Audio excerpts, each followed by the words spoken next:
Hey yo les potes, c'est Agüero. Aujourd'hui on se retrouve pour une toute nouvelle vidéo, le débrief de OM Stade de Reims. Alors avant de commencer, je voudrais vous remercier pour les tout derniers abonnés qui viennent d'arriver et également pour les 50 000 vues sur le débrief contre Francfort, c'était très inattendu. N'hésitez pas à vous abonner et à liker pour ne rien louper de l'actu de l'OM avec Agüero.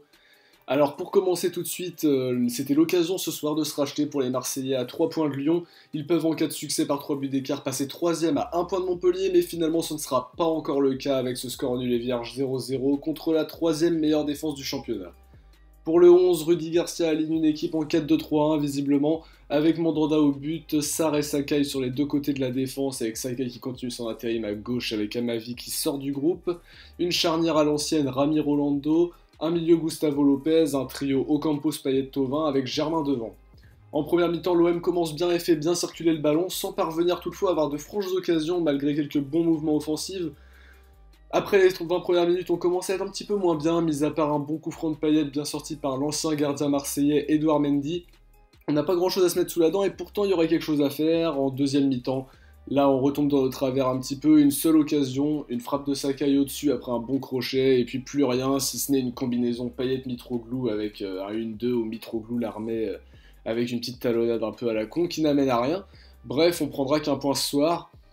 Alors, ce que j'ai aimé, et encore, est-ce que j'ai vraiment aimé quelque chose ce soir, mais en tout cas, c'est les points les moins négatifs plutôt. Bounassar qui a pris plusieurs ballons de la tête sur des ballons aériens dans la défense marseillaise et qui a apporté offensivement dans cette équipe un petit peu triste encore dans l'animation offensive, un moyen parmi les mauvais pour le coup.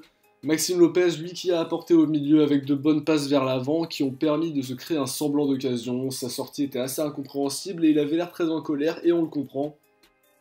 Au milieu également Luis Gustavo qui a eu une bonne présence physique, qui a ratissé un peu de ballon. Il a été parfois mal placé sur certaines phases, mais c'était mieux que contre Francfort.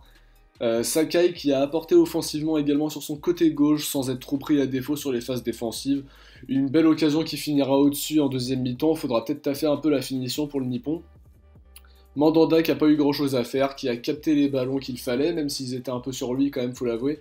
Il sauve une grosse occasion sur sa ligne en deuxième mi-temps et on préfère prendre un point que zéro malgré tout, et il n'y est pas pour rien. Alors, ce que j'ai moins aimé, c'est encore une fois Valère Germain, désolé poto, mais encore une fois, il n'a pas été très utile, il a pourtant été trouvé à plusieurs reprises, ça aurait pu être un bon match, mais encore une fois, il ne marque pas. Quelques occasions, mais les centres n'ont pas toujours été bien négociés, mais avec un Mitroglou à sa place, sans doute qu'il y aurait eu des occasions qui auraient fait mouche. Ça se complique pour le français. Payet également, qui mis à part un bon coup franc, n'a pas été super présent, il n'a pas apporté énormément.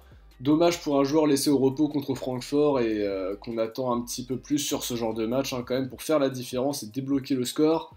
Florian Thauvin, pas vraiment à son avantage non plus, même s'il a fait de nombreux efforts, notamment en termes défensifs, comme ce bon tacle en première période, avec les commentateurs de Beansport qui appelaient ça un tacle d'école, donc il a été sacralisé grâce à ça, mais c'est un match vide pour lui, je trouve quand même, mine de rien.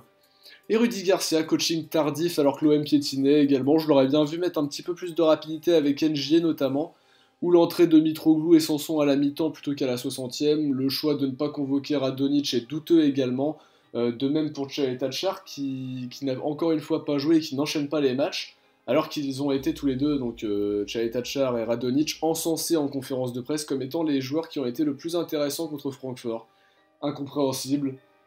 Cette vidéo touche à sa fin, j'espère en tout cas qu'elle vous aura plu, n'hésitez pas à vous abonner, à liker, à commenter pour rendre un petit peu les commentaires un peu plus vivants. Et en tout cas, moi je vous dis à très bientôt pour le match contre Nantes et le match contre Saint-Etienne que je débrieferai évidemment. Et il y aura une vidéo mercato qui va s'intercaler entre les deux, peut-être demain ou après-demain. Donc restez connectés, n'hésitez pas à ajouter la petite cloche pour avoir les notifications. Et moi je vous dis à très bientôt, ciao l'équipe.